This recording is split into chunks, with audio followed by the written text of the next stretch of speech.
ಅವರು ನೋಟಿಸ್ ಕೊಟ್ಟಿದ್ದಾರೆ. ಅದಕ್ಕೆ ತಕ್ಕ ಉತ್ತರವನ್ನು ಅವ್ರೇನು ಅಪೇಕ್ಷೆ ಪಡ್ತಾರೆ ಯಾರು ಇಡಿ ಅವರು ಅದಕ್ಕೆ ಉತ್ತರ ಕೊಡ್ತಾರೆ. ಲೋಕಾಯುಕ್ತ ಕ್ಲೀನ್ ಚಿಟ್ ಕೊಡ್ತಾರೆ, ಅವ್ರು ನೋಟಿಸ್ ಕೊಡ್ತಾರೆ, ಇದರಲ್ಲಿ ಏನಂತ ಜನರಿಗೆ ಗೊಂದಲ ಆಗ್ತಿದೆ. ಇಲ್ಲ, ನಾವು ನೋಡಿ ಕಾನೂನಿನ ವಿಚಾರವಾಗಿ ನಾವೇನು ಮಾತಾಡೋದಕ್ಕೆ ನಮಗೆ ಅರ್ಹತೆ ಇಲ್ಲ. ಏನು ಕೋರ್ಟ್ ಆದೇಶ ಮಾಡುತ್ತೆ, ಇಡಿ ಅವರು ನೋಟಿಸ್ ಕೊಟ್ಟಿದ್ದಾರೆ, ಅದೇ ರೀತಿ ಬೇರೆ ಬೇರೆ ರೀತಿಯಲ್ಲಿ ಇನ್ವೆಸ್ಟಿಗೇಷನ್ ನಡೀತಾ ಇದೆ. ಆ ಸಂದರ್ಭದಲ್ಲಿ ನಾವೆಲ್ಲ ಏನು ಹೇಳೋಕ್ಕಾಗಲ್ಲ. ಸಬ್ಜುಡಿಸ್ ಆಗುತ್ತೆ, ಆದ್ರಿಂದ ನಾವೇನು ಹೇಳೋದು ಅಲ್ಲ, ಅದು ಅವ್ರಿಗೆ ಬಿಟ್ಟಿದೆ. ಅವರು ತನಿಖೆ ಮಾಡೋರಿಗೆ ಬಿಟ್ಟಿರೋದು. ರಾಜಕೀಯ ಪ್ರೇರಿತ ಅಂತೇಳಿ ನಿಮ್ಮ ಪಕ್ಷದ ಅಧ್ಯಕ್ಷರು ಹೇಳಿದ್ದಾರೆ. ಮೊದಲೇ ಹೇಳಿದಾರಲ್ಲ, ಅಧ್ಯಕ್ಷರು ಹೇಳಿದ್ದಾರೆ, ಎಲ್ಲರೂ ಹೇಳಿದ್ದಾರೆ. ಈ ಪ್ರಕರಣ, ಈ ಮೂಡ ಪ್ರಕರಣ ರಾಜಕೀಯ ಪ್ರೇರಿತ ಅಂತ ಹೇಳಿ ಮೊದಲಿನಿಂದನೂ ಹೇಳ್ಕೊಂಡೇ ಬಂದಿದ್ದೀವಿ, ಈಗಲೂ ಅದನ್ನೇ ಹೇಳ್ತೀವಿ.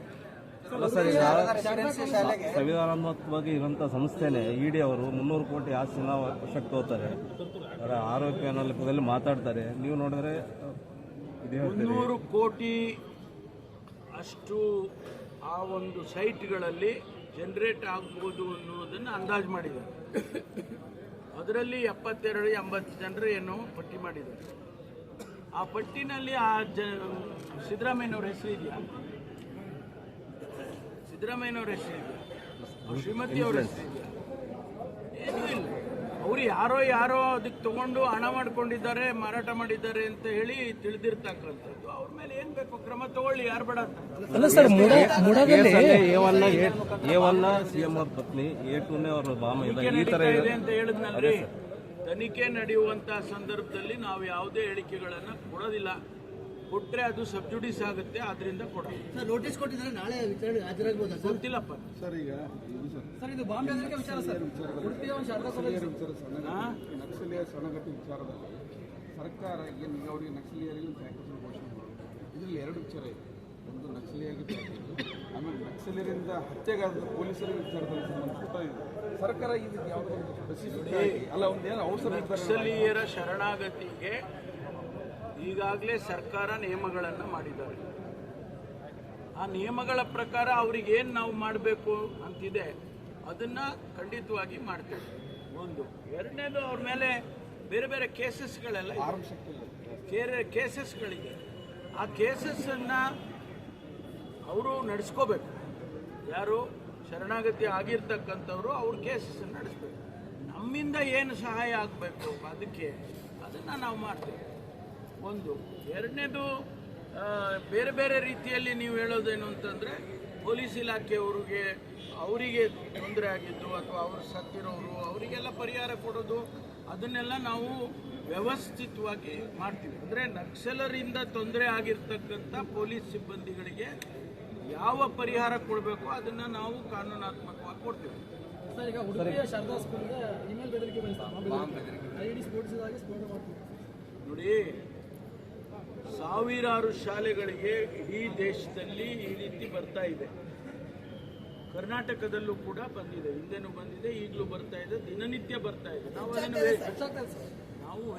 ವೆರಿಫೈ ಮಾಡ್ತೀವಿ. ಅವನ್ನೆಲ್ಲೋ ಕೂತ್ಕೊಂಡು ಆ ಪೋಸ್ಟಿಂಗ್ ಎಲ್ಲಿ ಮಾಡ್ತಾನೆ ಗೊತ್ತಾ? ಯಾವುದೋ ದೇಶದಿಂದ ಪೋಸ್ಟಿಂಗ್ ಬರುತ್ತೆ, ನಾವು ಬ್ಯಾಕ್ ಟ್ರ್ಯಾಕ್ ಮಾಡ್ತೀವಿ. ನಮ್ಮವರು ಸೈಬರ್ ಟೀಮು ಭಾಳ ಚೆನ್ನಾಗಿದೆ ನಮಗೆ. ಇಡೀ ದೇಶದಲ್ಲಿ ಸೈಬರ್ನಲ್ಲಿ ಹೆಚ್ಚಿಗೆ ಚೆನ್ನಾಗಿ ಪರಿಣಿತರಿರೋದು ಕರ್ನಾಟಕದಲ್ಲೇ. ನಾವು ವೆರಿಫೈ ಮಾಡಿದಾಗ ಅವೆಲ್ಲ ಬೇರೆ ಬೇರೆ ದೇಶದಲ್ಲಿ ಇರ್ತಾವೆ ಪೋಸ್ಟಿಂಗ್, ಎಲ್ಲಿ ಸಿಕ್ಕೋದಿಲ್ಲ ನಮ್ಗೆ. ಅವರ ಅಕೌಂಟು ಸಿಕ್ಕೋದಿಲ್ಲ ನಮಗೆ.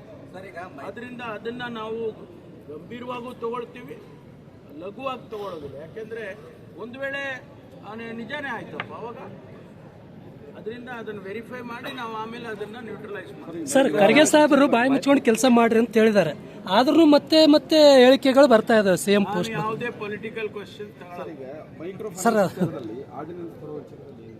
ಎಲ್ಲ ಮಾಡ್ತಾ ಇದೀವಲ್ಲ. ಮೊನ್ನೆ ಮೀಟಿಂಗ್ ಮಾಡಿದ್ದೀವಿ, ಒಂದು ವಾರ 10 ದಿವಸದಲ್ಲಿ ನಾವು ಆರ್ಡಿನೆನ್ಸ್ ಅನ್ನು ತರ್ತೇವೆ, ಕ್ಯಾಬಿನೆಟ್ ಅಲ್ಲಿ ಇಟ್ಟು ಮಾಡಿ ಪಾಸ್ ಮಾಡಿ ಅದನ್ನು ಗವರ್ನರ್ಗೆ ಕಳಿಸ್ಕೊಡ್ತೀವಿ. ಸರ್, ಈಗ ಅದು ಕೇಂದ್ರ ಸರ್ಕಾರದ ಅಧೀನದಲ್ಲಿ ಬರುವಂಥ ಹಣಕಾಸು ಸಂಸ್ಥೆಗಳಿಗೆ ರಾಜ್ಯ ಸರ್ಕಾರದಿಂದ ಅಷ್ಟು ನಿಯಂತ್ರಣ ಮಾಡಿ ಜನರಿಗೆ ನಮಗೂ ಅಧಿಕಾರ ಇದೆಯಲ್ರಿ.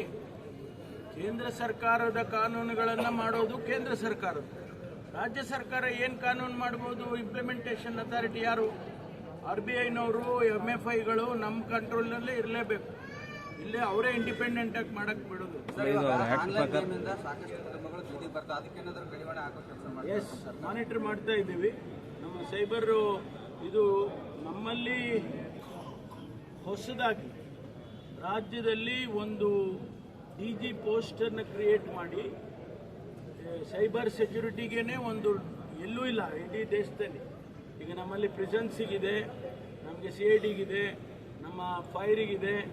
ಅದೇ ರೀತಿ ನಾವು ಮತ್ತೊಂದು DG ಪೋಸ್ಟನ್ನು ಅದರ ವರ್ಟಿಕಲನ್ನು ಕ್ರಿಯೇಟ್ ಮಾಡ್ತಾ ಇದ್ದೇವೆ.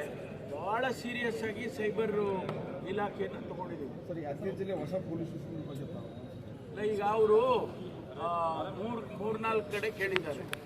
ಒಂದು ಈ ಪೊಲೀಸ್ ಸ್ಟೇಷನನ್ನು ಅಪ್ಗ್ರೇಡ್ ಮಾಡಿ ಇನ್ಸ್ಪೆಕ್ಟರ್ ಗ್ರೇಡಿಂಗ್ ಮಾಡಿದ್ದಾರೆ, ಒಪ್ಕೊಂಡಿದ್ದೇನೆ, ಅದು ಮಾಡ್ತೀವಿ. ಎರಡನೇದು ಇದು ಖಾನಾಪುರಕ್ಕೆ ಒಂದು ಕೇಳಿದ್ದಾರೆ, ಅದನ್ನು ಪ್ರಸ್ತಾವನೆ ನಮ್ಮ SP ಅವರು ಕಳಿಸ್ಬೇಕು. ಅಲ್ಲಿಂದ ಕಕ್ಕೇರದಲ್ಲಿ ಒಂದು, ಜೊತೆಗೆ ಇದು ನಮ್ಮ ಗುರ್ಮಿಟ್ಕಲ್ಲಲ್ಲಿ ಒಂದು. ಇದನ್ನ ಎಲ್ಲ ಪ್ರಸ್ತಾವನೆಗಳು ಕಳಿಸೋದಕ್ಕೆ ಅವರಿಗೆ ಕೆಲವು ಕಂಡೀಷನ್ಸ್ ಇದೆ, ನಿಯಮಗಳಿದೆ. ಪೊಲೀಸು ಕಮಿಷನ್ ಇದೆಯಲ್ಲ, ನ್ಯಾಷನಲ್ ಪೊಲೀಸ್ ಕಮಿಷನ್ನಿನ ಇದು ನಿಯಮಗಳಿದೆ. ಅದರ ಚೌಕಟ್ಟಿನಲ್ಲಿ ಅವರು ಎಕ್ಸಾಮ್ ಮಾಡಿ ಕಳಿಸ್ಕೊಡ್ತಾರೆ.